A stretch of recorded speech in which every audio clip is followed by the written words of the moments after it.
The last several years have been confusing to say the least. And I don't just mean because of COVID or various government policies or even wars going on in Europe or Asia or the Middle East. It's been confusing because it almost feels like we don't even know how to communicate with one another when it talks about some of the ideas and philosophies that are being thrown around. And every time we try to define it, whether it's wokeism or whether or not it's liberalism, nothing seems to quite describe what it is that we're currently experiencing. Well, today on this show, we're going to actually review some of the ideas, some of the attempts to actually explain and define what it is that we're experiencing in the West right now so that we can actually have a proper conversation about it. All of that and more coming up on this episode of Making the Argument. This is co-producer Hamilton. Thank you for joining us. If you aren't already a member of our Volley Chat, I hope you will go to the link in the description of this show, introduce yourself, let us know who you are and where you're from. We look forward to meeting you. I think by the end of this episode, you're going to have a really good grasp on all the craziness going on here in the United States. I look forward to joining you along this journey to learn more about the subject. And I am the other co-producer, Sour Patch Lids. Happy to be joining you once again today. I personally am really excited for this conversation. When it went down with Bethany over the definition of woke, I messaged her and I said, I'm sorry this is happening to you, but this is a really important conversation we need to have because we need to know what we're up against. And with that said, stoked for today's conversation. Let's get into it. All right, Christian, take it away, man. This is your idea. You were adamant about this, so let's do it. All right. So, yes, this definitely was my idea. I was up until very late last night, kind of working out an outline that I think would really help our audience understand what the heck is going on. And believe it or not, I actually thought that the best way to start is with a paper that I ran into when I was writing one of my papers for grad school. Now, I know the audience is probably thinking, well, Christian, what does that have to do with what the left is doing today? Everything. And you will understand in a very short amount of time. So I'm going to read just a paragraph, really. And then I'm sorry to interrupt, Christian. How do you have that many tabs at the top of your screen? That must be, 100 tabs? I'm a crazy person. Yeah, it's about 100 tabs. It actually, I chopped off like 20 tabs before we started recording. Oh, okay. I was really looking up like the list of presidents of Argentina for a Y minute that we were working on. So I got those out of the way, and yeah, it was getting to a point where there were so many tabs that I couldn't see them on screen. They were like bleeding off the screen. Kind of looks like how a woman's brain feels. Honestly. Are you suggesting something to me? We always have all the tabs up? Yes, I am. But, all right, so what is this paper and why is it relevant to this discussion? Well, let me just read it. And then I want everybody's reaction to something. I'm going to ask a question, okay? By the way, the audience, you are free to answer this too once I get to the end. This paper, I'm at the very conclusion, by the way, says, I'm going to begin right here with the word I. I foreground my whiteness, my gender, and my class position inside the North American Academy, not as any kind of disclaimer, but as a recognition of my own accountability and the ways in which it is shaped without being fully determined by the situations I occupy. I understand, too, that our perspectives as historians are shaped, again, without being ultimately dictated by the way we become professionalized and by the way the discipline of history is institutionalized in Western university settings. And then the author goes on to say, the nation state may no longer be appropriate for historical analysis, but, we're still stuck in this whole concept that they call the artifice of history, yada, yada, yada, yada. It's filled with a bunch of language that you've probably heard a million times before. So my question to every single one of you and to the audience is, what year do you think this paper was written? Oh, wow. Oh.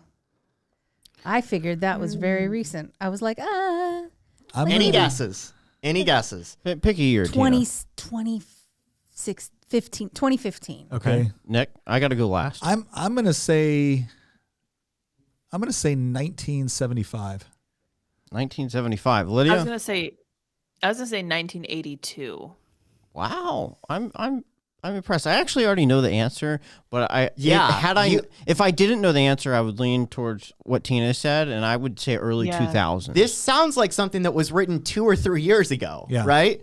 I'm actually pleasantly surprised in a good way that you guys were actually too dated. This was written the year I was born, 1994. Okay. Despite the fact that it sounds like it was something that was written 2 weeks ago. Yeah.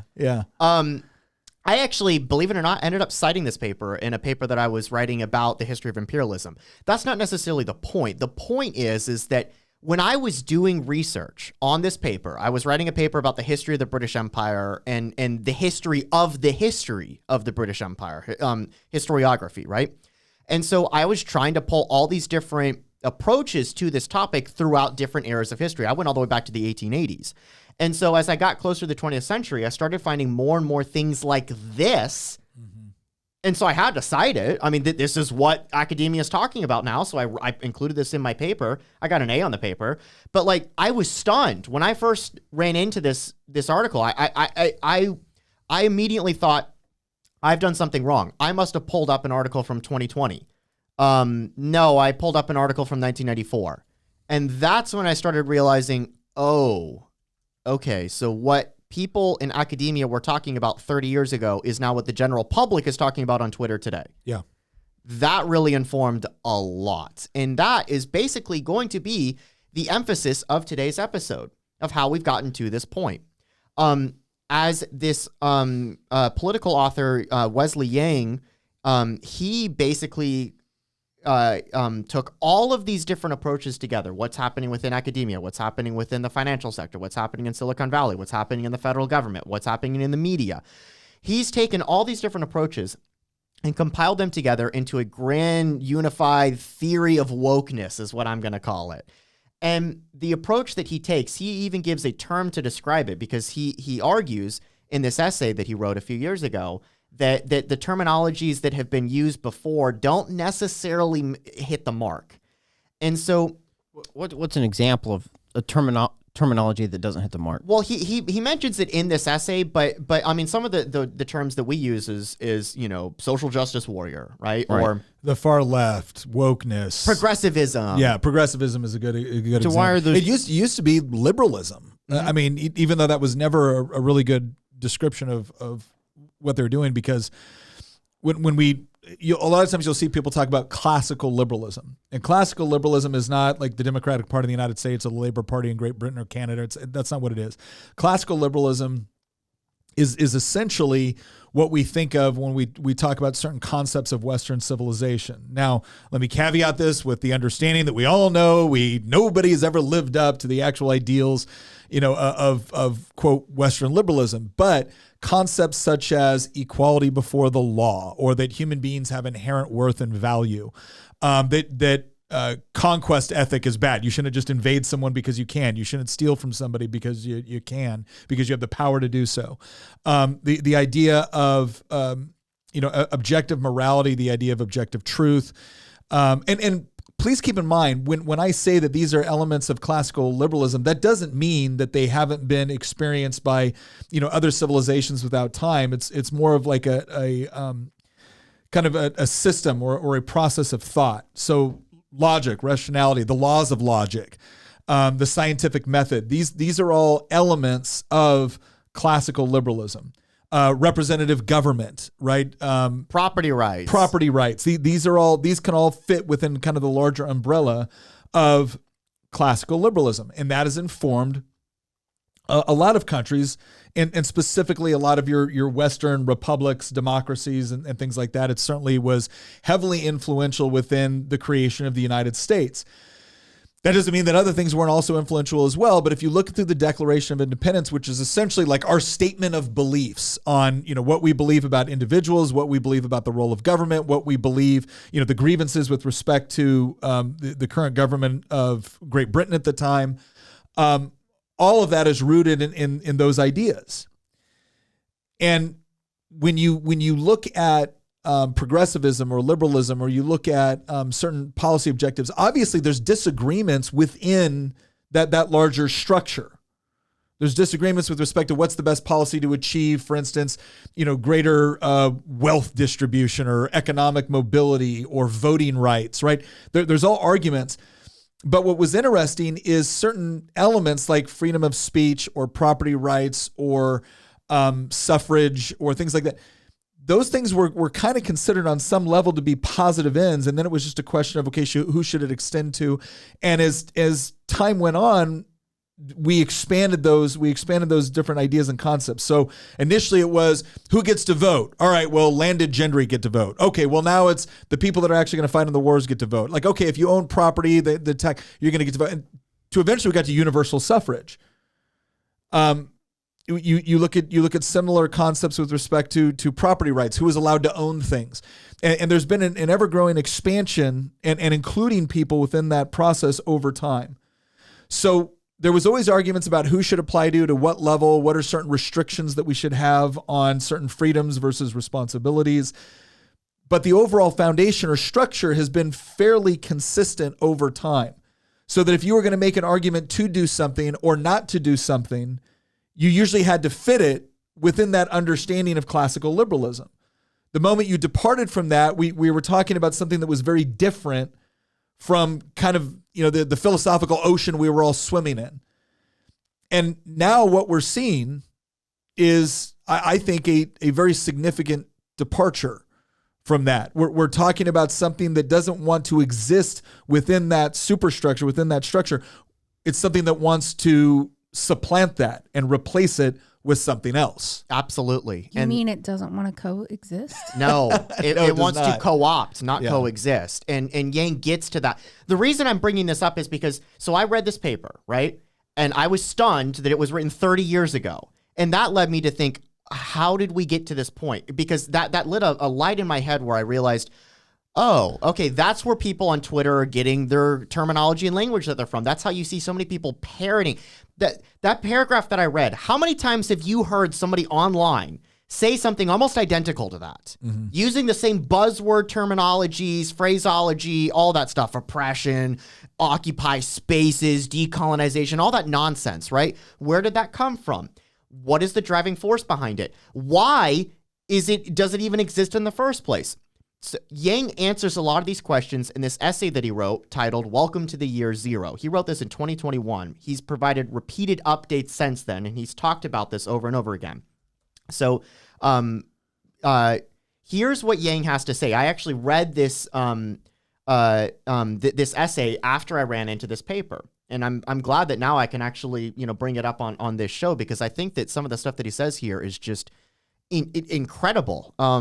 He goes on to say, among Biden's first acts in office was to issue an executive order that is taken as a warrant by those keen to extend this mandate further into the provision of medical services by race and other areas to equalize outcomes wherever statistical disparities in outcome persists.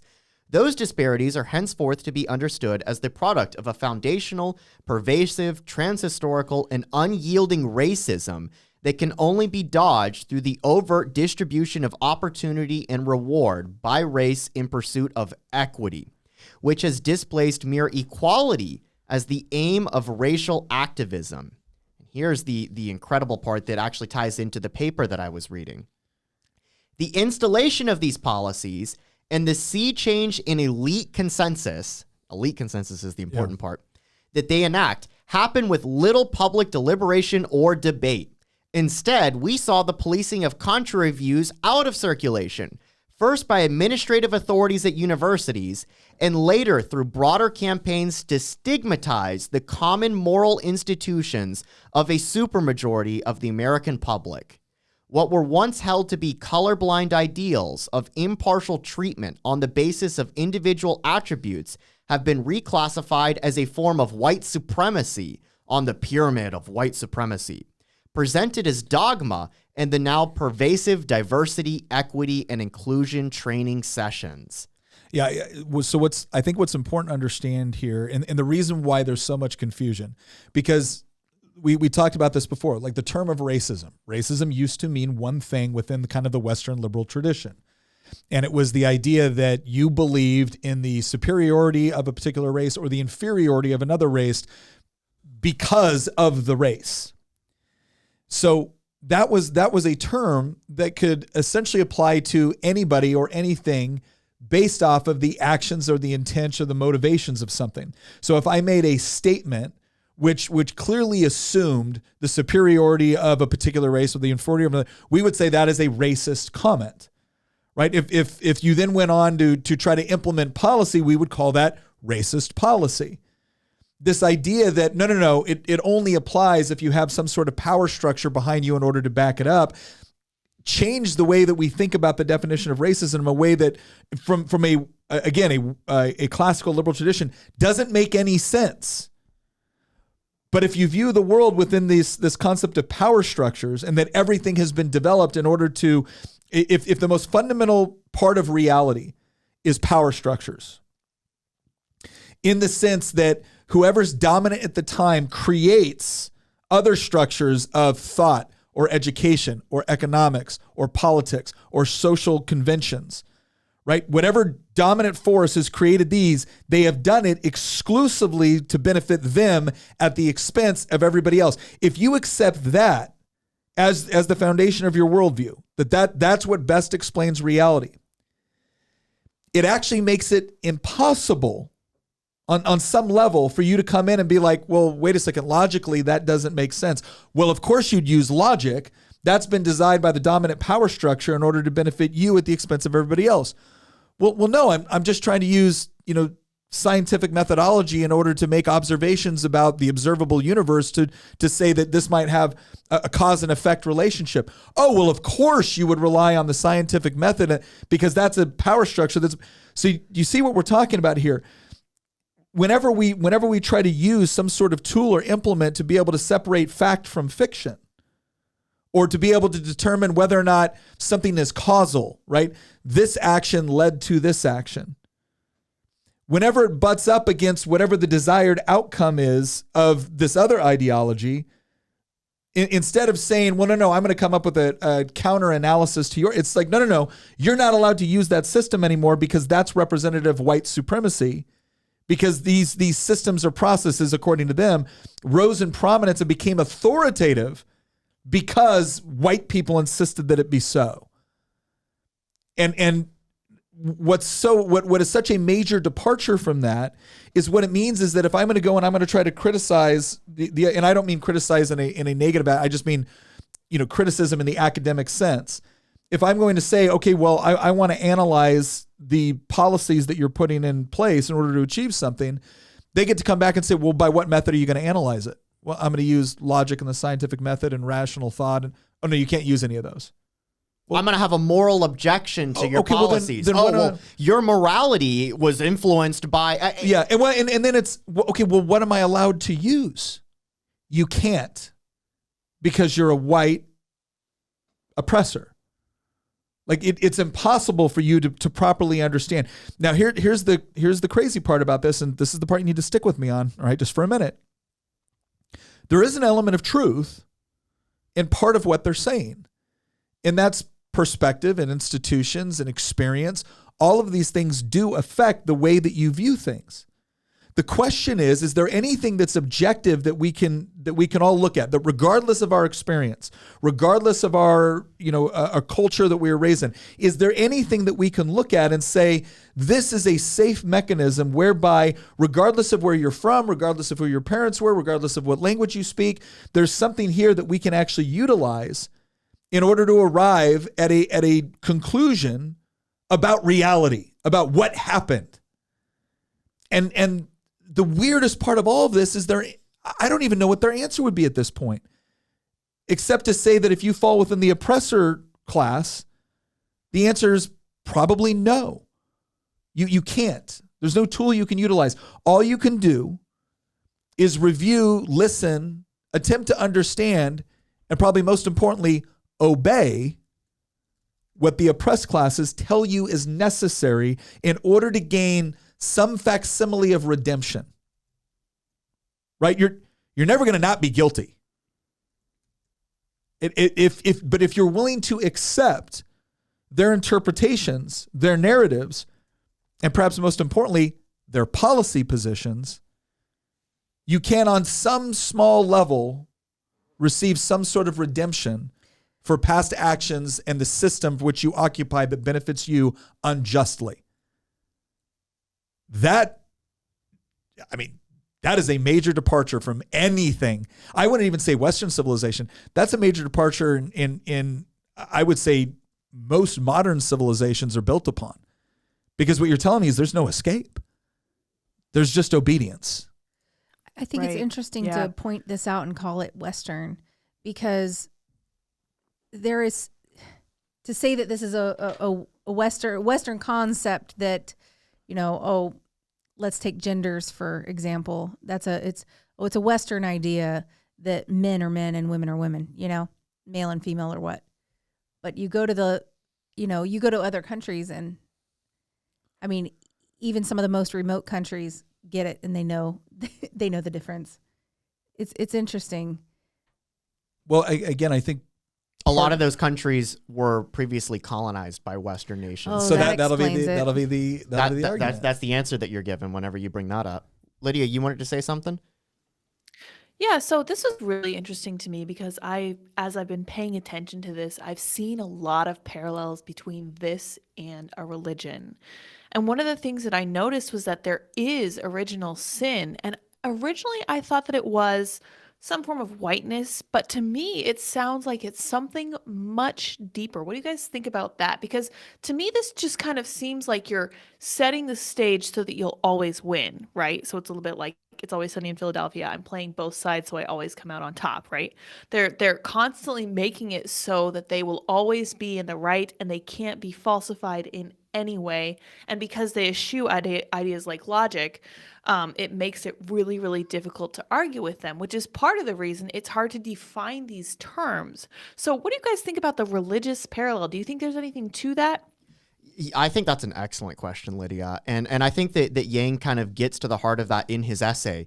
There's a few more paragraphs of this that I want to read. And again, guys, feel free to interject whenever you want, because I think that as we get further, I haven't even gotten to the terminology that he uses yet to describe this entire process that's taking place. There's a word that he uses for this entire process that he thinks is necessary in order to identify what's going on, because a lot of the terms that have been used before only refer to a subsegment of the larger problem.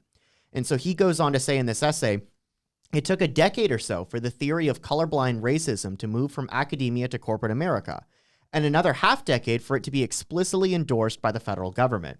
It amounts to a quiet overturning of the post-1964 racial consensus.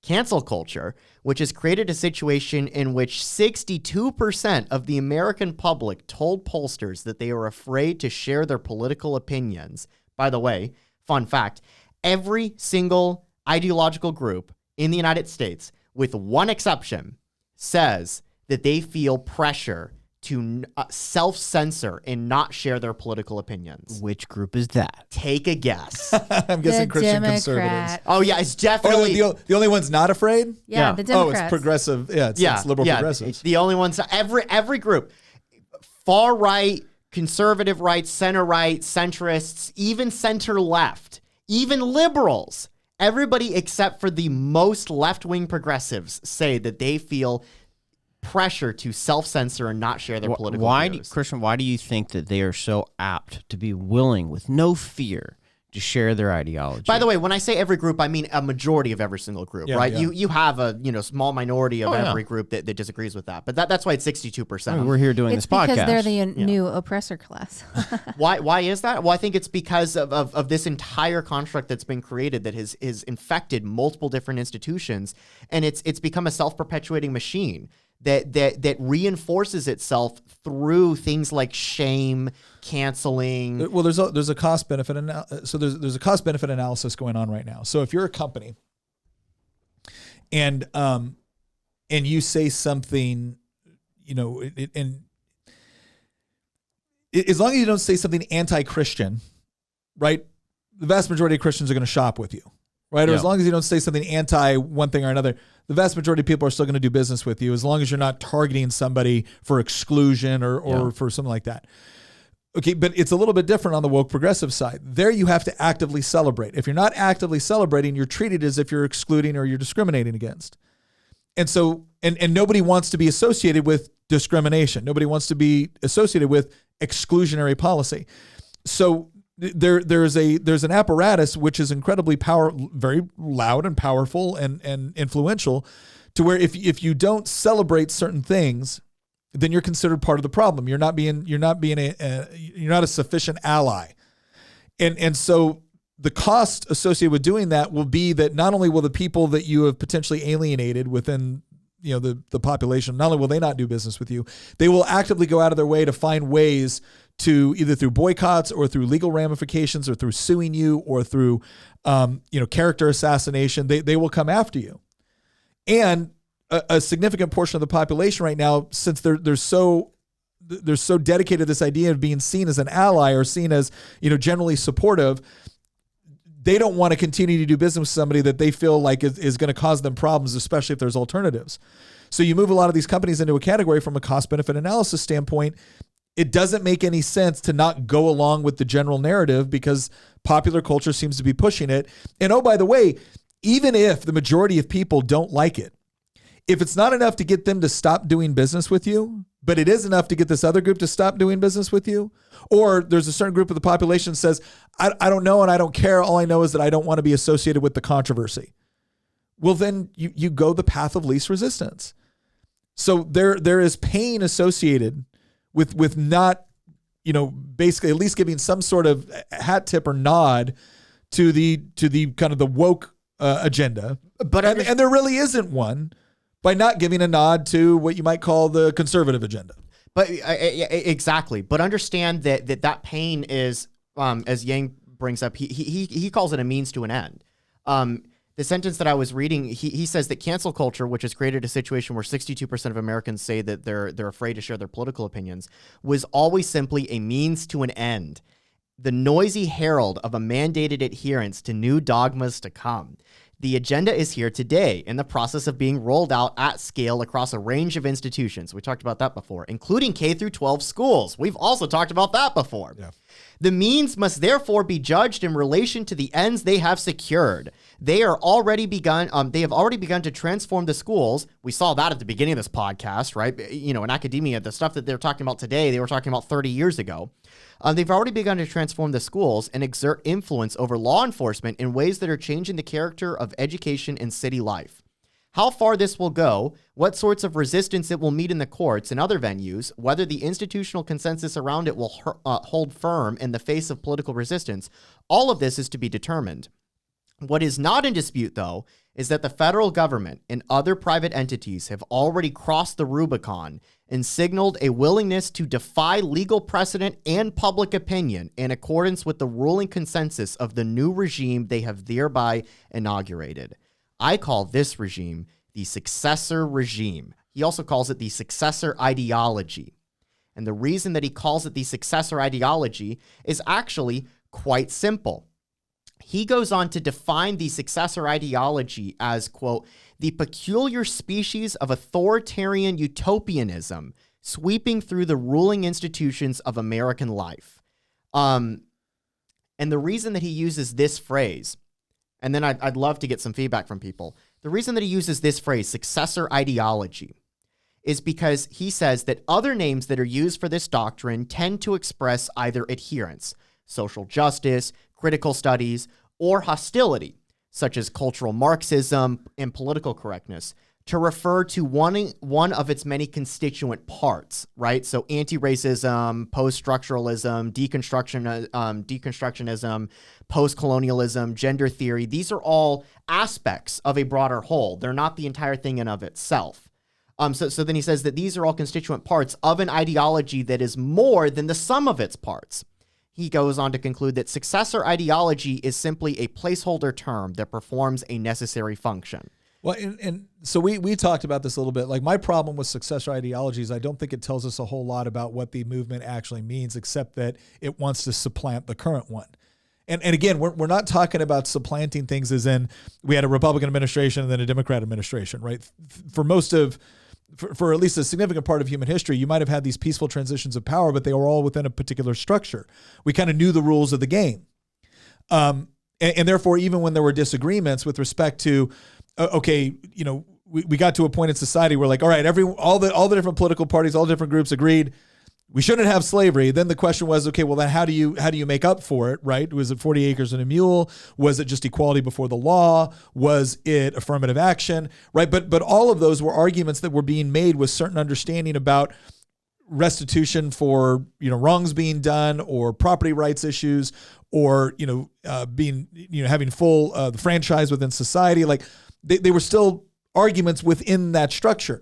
Now we're talking about something that, again, is a complete departure. And so there's a couple terms that he uses here. The authoritarian utopianism is one that I actually like a little bit more because I think it talks about two things. One, utopianism is kind of an interesting term because it technically means no place, but it's been used to actually mean like the ideal society. Mm-hmm. So that's your equity, right? Because equity actually has an inherent moral meaning. It generally means fair and impartial, or it means a just outcome. I don't know. I don't really know many people that don't want an equitable society in the sense that they believe that the right things are happening to the right people for the right reasons at the right time in the right place, right? Which is to say that you do a good job, you work hard, you're able to provide for yourself, your family, all of those concepts, right? You get sick, you're able to get medical care. You're hungry, you're able to get food. Those are all things that I think we all generally agree are good outcomes. It's all a question of how you achieve them. So that's the utopian part. The authoritarian part is very interesting because one of the things that you see as a general consensus amongst all of these people, so some people might be more focused on the racial component. Some people within this larger successor ideology, right? Some people might be more focused on racial. Some people might be focused on identity and LGBTQ+, right? Some people might be more focused on class or what they consider to be, unequitable distribution of resources, right? So there's economic components, there's identity components, there's racial components, there's other social components, right? That are all a main focus. So where are the points of agreement? Well, the points of agreement along them all seem to be this idea that, Western liberalism is a sham. Yep. Right? Classical liberalism is a sham. Logic, reason, scientific, these things are a sham. That doesn't mean they can't use them when it suits their purpose, but ultimately these are all structures that have been created by cisgendered, heterosexual white men in order to benefit themselves at the expense of everybody else. That seems to be a unifying component within the larger, and their method for solving it is through authoritarianism. It's through the idea that the oppressed need to actually attain more power so that they can correct these wrongs and then replace them with something that will theoretically be more equitable. Now, what's interesting is when they actually get to that point, when you start to press them a little bit more on, okay, well, how do you achieve that? That's where you start to see the lines going back to critical theory, to Marxism. It's the idea that, we need some sort of democratic system for which the oppressors should probably be, relegated to the side, which is going to decide the equitable distribution of resources and the equitable place for everybody within society. But that's the source of organization and really, to some degree, morality for establishing who gets what, right? For achieving what equity looks like. It's not that they're saying, we should each have greater freedom and individual liberty in order to pursue our goals and our end states and to own property. And, some people are going to be doing better than other people, not because of racism or sexism, but because of choices or preferences. No. That doesn't work. And then the successor component, so the utopianism, and here's the objective, the authoritarianism, no, we're going to seize the means of power in order to achieve this. We're going to use force in order to ensure more equitable distribution and re-education of people that don't understand that they've either internalized white supremacy or systemic racism. They don't understand that that's the ocean they're swimming in, so we have to re-educate them. And we're going to use authority and power to do it because that's just how it works. And then the successor part is, and we're going to replace, by the process of doing those things, we're going to replace the current system. That needs to be thrown out. It is immoral at its foundation because it was developed by heterosexual, cisgendered, white men in order to benefit themselves and everybody else. And so there's no redeeming it. There's no redeeming it. It has to be replaced. So when I hear those three things I feel like it paints a better picture of they want a particular utopian that they've described in various ways. They want to use authority and power in order to achieve it, right? And that's coercive power. Keep in mind, there's a difference between we're just going to use the power of coercive power to achieve it, and at the end they will have succeeded in completely replacing the current structure with this new one, whatever that might look like. I've got two somewhat concise definitions of what successor ideology is that I'd love to run by you all and get some sort of feedback. This is actually kind of the end of the essay that Yang wrote, where he says, Tying together an unwieldy and often contradictory assortment of claims is the underlying doctrine of successor ideology, right? Is the underlying doctrine that Western culture is a matrix of interlocking oppressions, advantaging some categories of people at the expense of others. And some examples that he gives are the white over the non-white, the male over the female, the straight over the homosexual, and the cisgendered over the transgendered, the abled over the disabled, and so on and so forth. And it's not just that. It's also including the belief that nothing short of total dismantling, decolonization, or abolition, these are also phrases that you've probably heard people on the left use, especially decolonization, right? It makes them sound intellectual when they say that.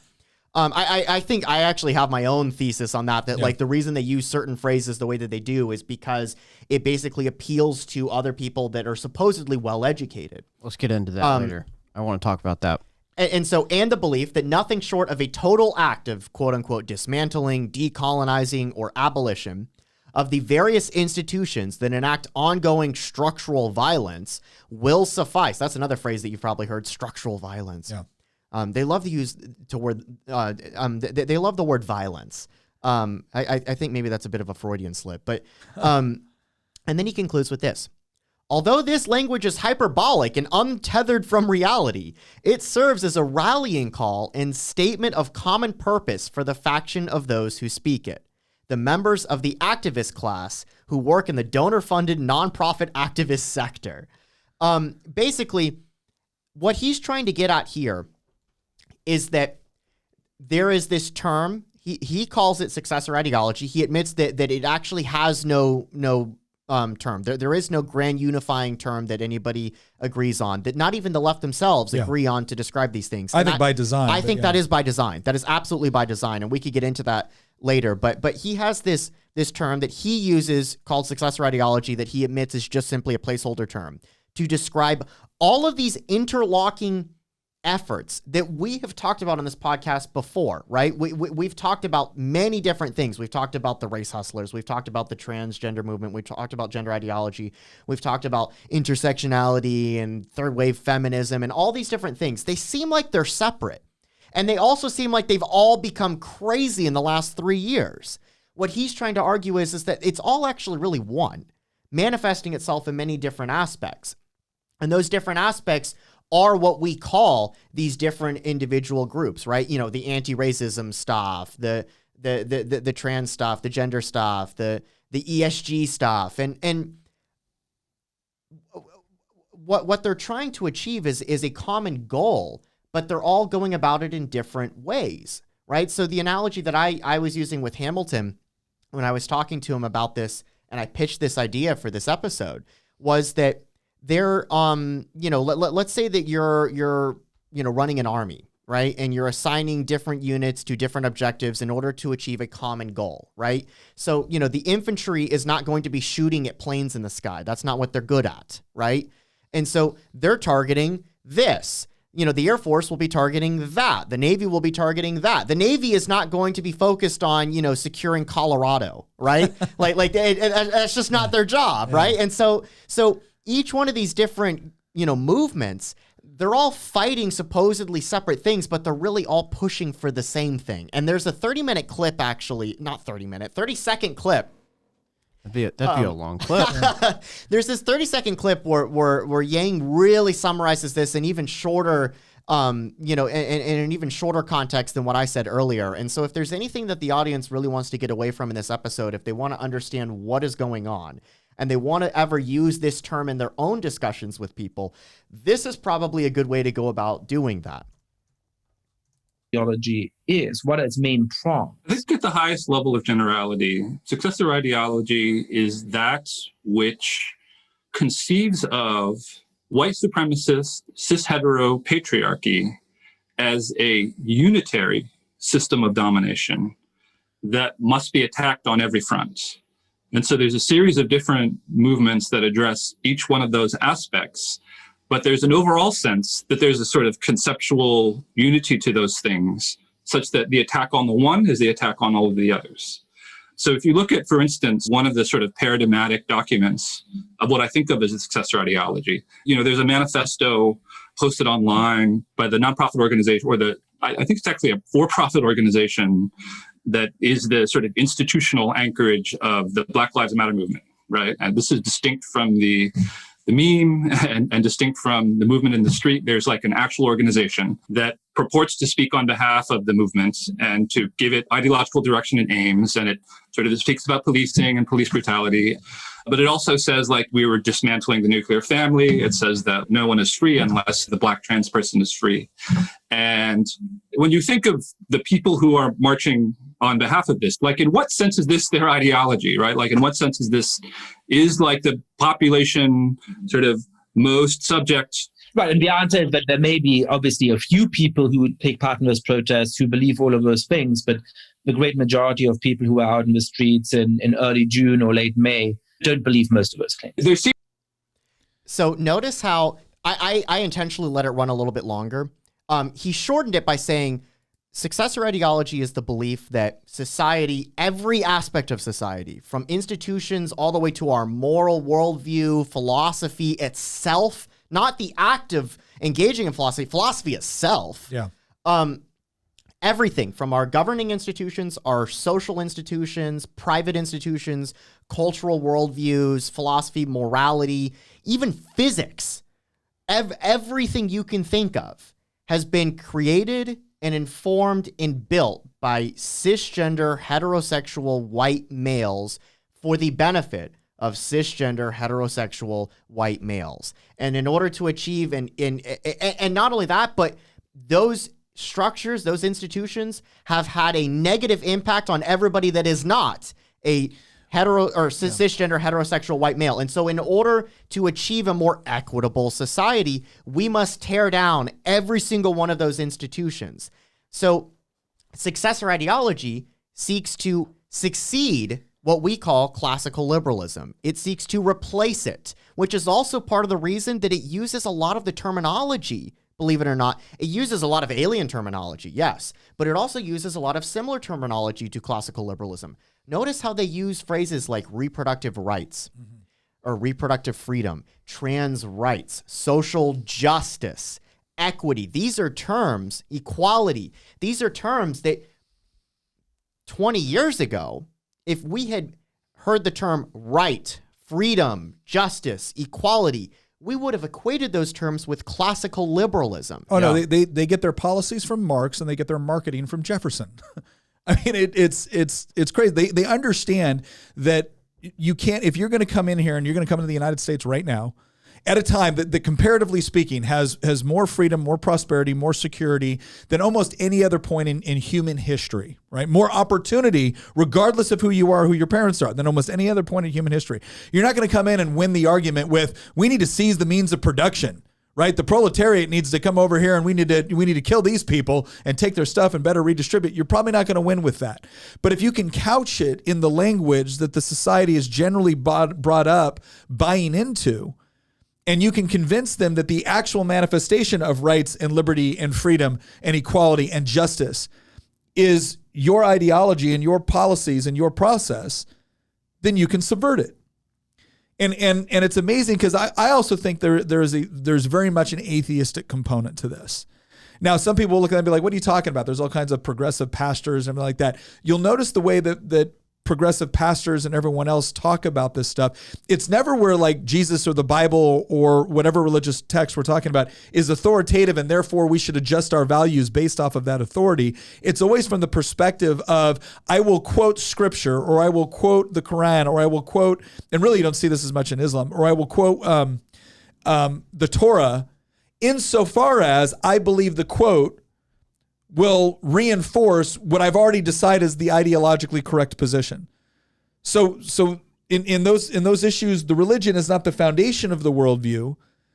The religion may, in some element, in some respect, be beneficial to their ideology. And because they at least understand that I'm not going to eradicate all of this and replace it overnight, right? Then it's useful. And I think we see more and more of this. And there's this quote by Malcolm Muggeridge I love. He goes, if God is dead, somebody is going to have to take his place. It will be megalomania or erotomania, the drive for power or the drive for pleasure, the clenched fist or the phallus, Hitler or Hugh Hefner.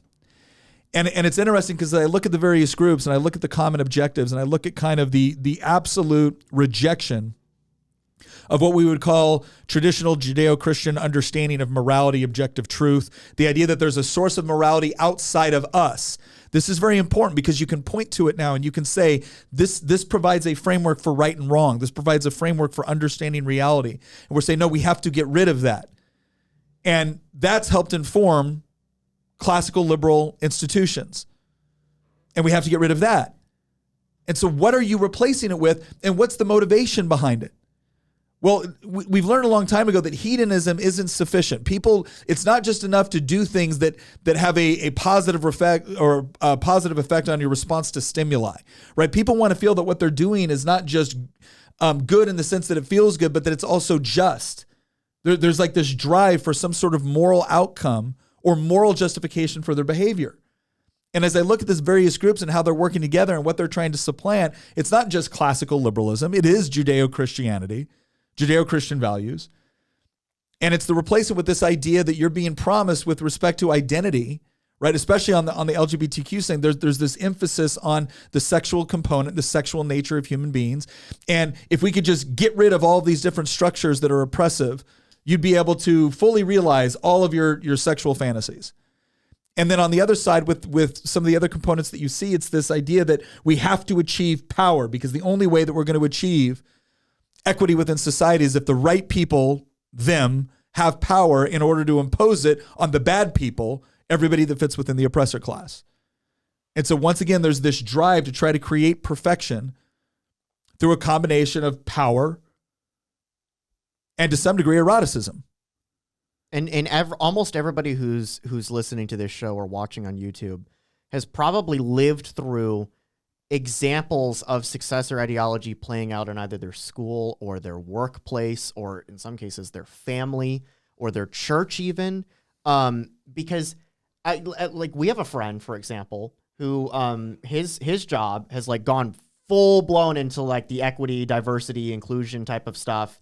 And we've had conversations about it where, he's one of those 62% of people that feels, pressure to self-censor his own political views. That if he doesn't put his pronouns in his email bio, that he's going to he feels like he could get fired. Or not promoted or discriminated against in the workforce for not putting his pronouns in his email because that's what the middle management, a lot of the people that are pushing this stuff are the middle management people. Yeah. You see this especially in like Silicon Valley and Wall Street where it's like, Disney investors are furious at the company right now, but the company has done what it did because the middle management at the company is the one that bullied the executives into taking these stances on these fights against people like DeSantis in Florida over the parental rights and education bill that took place a year ago. And I mean, that's just one example. How many times have you seen a news article about some university holding separate graduations for people based on their race or their skin color or their ethnicity or their sexuality or their gender? Right. And so like there's so many apparently they want to separate graduations by gender, but they don't want to separate bathrooms by gender. Right. Like it's incredible how we see these examples and conservatives or libertarians look at this and they're like, well, this is just crazy. But then they see another one and then they see another one and then they see another one. And then eventually you just get to a point where you're just like, I'm just used to it. Like, well, it does. And the main sort of frustration I think that we see coming from people that watch this show is but I don't get it. How am I supposed to actually have a conversation? Because I always I always love this when I hear this. We need to have a conversation about race, or we need to have a conversation about this. Or we need to have a conversation, and I look at people saying this. I'm like, okay, well, we've been talking about these things for a long time. You just don't like what anybody except you has to say about it. You don't want a conversation. You want to be able to dictate terms. It's not even good enough that you can live however the heck you want. You just can't impose it on anybody else. That's not even good enough for you because you've decided that your position is so morally superior. Not that it's just correct. Not that it's even just correct for you. Like, I don't have a problem with saying I believe this is the correct position for everybody. The difference is is that I moderate that position. There's a lot of things that I will say, I think this is the correct position. I don't care who you are. I think this is just how the world works. I don't take the extra step of saying, therefore, do what I want. Right? But again, they don't seem to have a problem with that. Because after all, if this is for your own good, then them not imposing it through the various power structures that they can take control of is doing a disservice to you. It's doing a disservice to justice in general. But to the point of, okay, well, how do you look back at someone and say, okay, well, wait a second, don't you understand that the mechanisms that you're trying to use, like even if I agree with you on some element with respect to the racial history of the United States, even if I agree that there needs to be education and there needs to be restitution and there needs to be different mechanisms that we put in place to ensure those things never happen again. Even if I agree with you on some elements there, the mechanism you're trying to use, I don't trust because I've seen how it's been used in history and sold to people under these utopian concepts only to then oppress, denigrate, and murder people. And the response is like, well, no, it'll be different this time. Or no, you're viewing that through the lens of your oppressor status. Well, this is what is so dangerous about this. If what you're telling me is that there's no possible mechanism where you and I can adjudicate differences and either develop a compromise, agree on a proper course of action, or at the very least, leave each other alone. If one of these ideologies is going to win, and that's it, then what you're telling me is that there is no room for peaceful negotiation here. This is a conflict that ultimately ends in violence because you've adopted an ideology and a worldview which will not allow for peaceful coexistence. And so the inevitable conclusion is that it descends to violence at some point. And unless you can actually get to a point where you've convinced everybody that your view of this is correct. And even then, the problem changes. Because like we said, there's multiple different groups with certain common objectives and certain common beliefs and convictions with respect to the way the society is organized who are currently working together. What happens when they win? What happens when the group right now which presents the opposition, right? Whether they want to call it white people, whether they want to call it white conservatives, whether they want to call it Christian, whatever it is. When they're defeated, what happens to all those groups? Do they all just live in perfect harmony now? They'll turn on each other. By necessity, they will have to. This is the same reason why Marxism always talks about the revolution and exporting the revolution. It's why even when the revolutionaries won, they referred to anybody that ever had any opposition as counter-revolutionaries. The revolution is never ends. Never over. It's never over because they have to create a new type of human being. And if you're not willing to be created in their image, you will be destroyed on their altars. What I find so fascinating about this entire worldview, which is an inherently postmodernist Marxist worldview. And by the way, two things. First off, we use the word woke to describe it. We talked about this in our last podcast. But as I told Hamilton before we recorded today, woke traditionally was a verb. It was not the end state. You became woke. Woke was an act of being. And so we ended up taking the verb and then applied it to the ideology. Whereas you became woke, right? You came to this conclusion that society was built around power structures that benefited only white, straight, heterosexual, cisgender men, right? And so the act of realizing that was you woke up to that fact. That's where that term comes from, the whole wokeism. And so, but what I find so fascinating about that is why is your lived experience more valuable than mine? Seriously, if we can agree on no common ground through which we can achieve the truth, and everything is just relational, and everything is just based on experience, and your entire worldview is that I have benefited from before I was even conceived, around an entire society that has been built by power structures that have intentionally been built to benefit me, right? That's your worldview. And what do you have to back it up? You don't have any evidence to back it up. You have experience. Right? You have narrative to back it up. So why is your narrative more valuable than my narrative? Well, and that's something. This is one of the things that I've always been a little bit. That is why it will end in violence, Nick. Yeah, no, you're right. Because eventually, the people that are told they're oppressors over and over and over again will be like, "I'll show you how much of an oppressor I really can be." That's how it will end. If the whole successor ideology movement, which again is a placeholder term, that's not what they call themselves, and that's what only a very few number of conservatives call them. But if that movement eventually succeeds at its end goal, which is seizing every single mechanism of power that they can get their hands on in order to remake society in their image and impose this, what Wesley Yang calls authoritarian utopianism.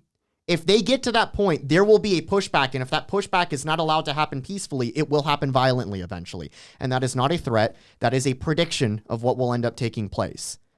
No, it because it's illogical. If you're going to tell, I mean, imagine if you're a younger person right now, you're a student or whatnot, and you're being constantly told that because of your race or because of your sex or because of the fact that you're heterosexual or whatnot, whatever it is, that you are complicit in a whole host of sins that you never directly committed. And the reason why you're complicit is because you have theoretically benefited from the structures that were put in place that did those things.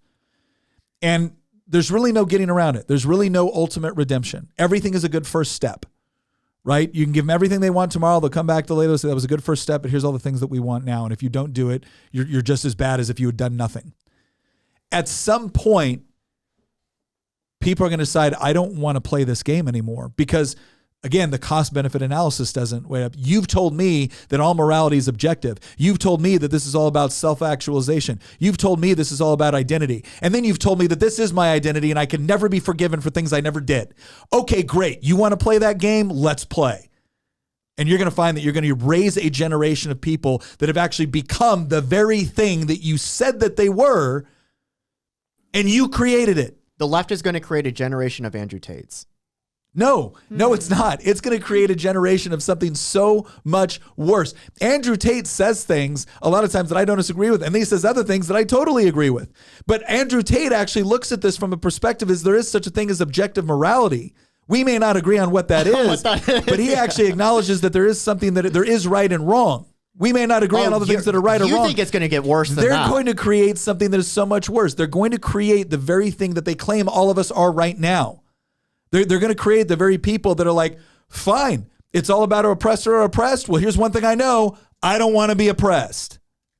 And if my only other option is oppressor, then great, this is the world you want to live in. Then I'm going to double down.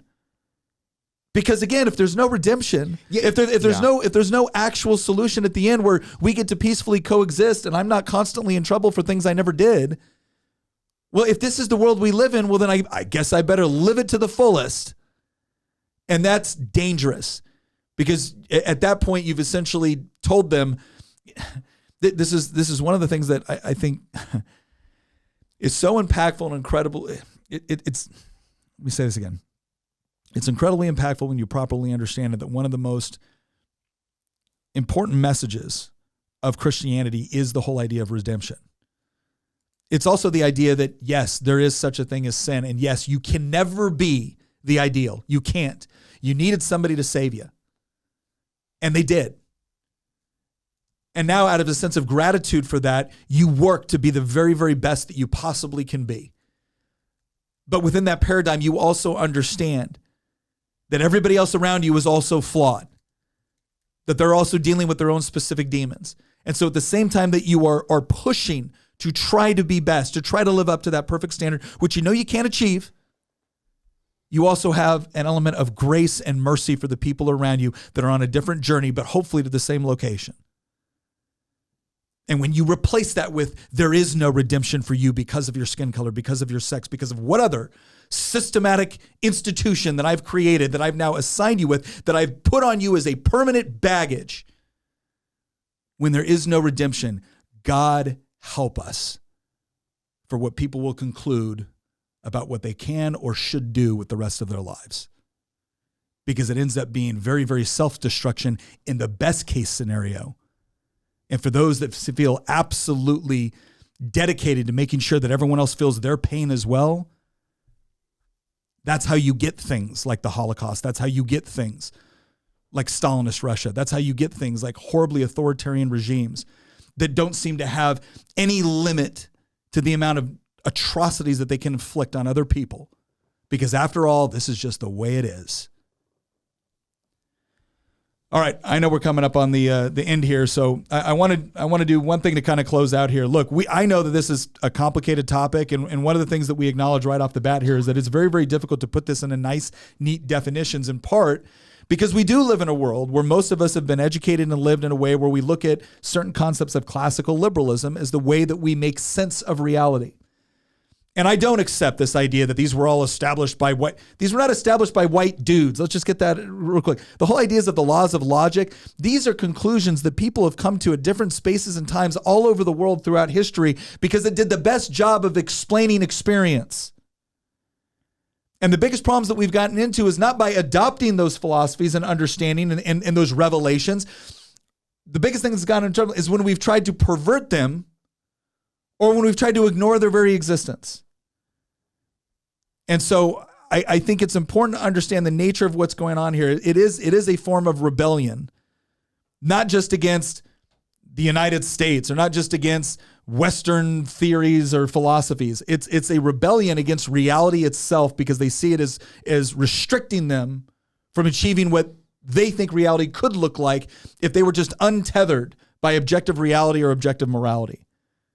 And it's not the first time it's been tried, and it never yields good results for anybody, to include the people that are trying to implement it. So I hope we've given some definitions with respect to things like authoritarian utopianism, with respect to things like successor ideology, which hopefully gives a little bit more clarity to what it is that we're discussing right now. And perhaps most importantly, the understanding that it doesn't seek. It doesn't seek, the ideology itself doesn't seek to have a conversation or peacefully coexist. One will dominate over the other. That's it. The good news is that ultimately you're not arguing against just an ideology. You have the opportunity to engage with and talk with people. And many times what you run into when you're talking to somebody that is pushing this ideology, you're going to find people that have a very, very thin intellectual veneer covering up a whole lot of personal pain. And sometimes if you can demonstrate a certain degree of empathy and you can sit down and you can talk about the underlying issues or why people have come to certain conclusions, then you really can have a meaningful conversation and you can get people back to reality and recognizing that it's those processes that we use that are actually beneficial and actually peacefully adjudicating differences, coming up with compromises, and when we can't, leaving each other in peace to live our lives and find our own path.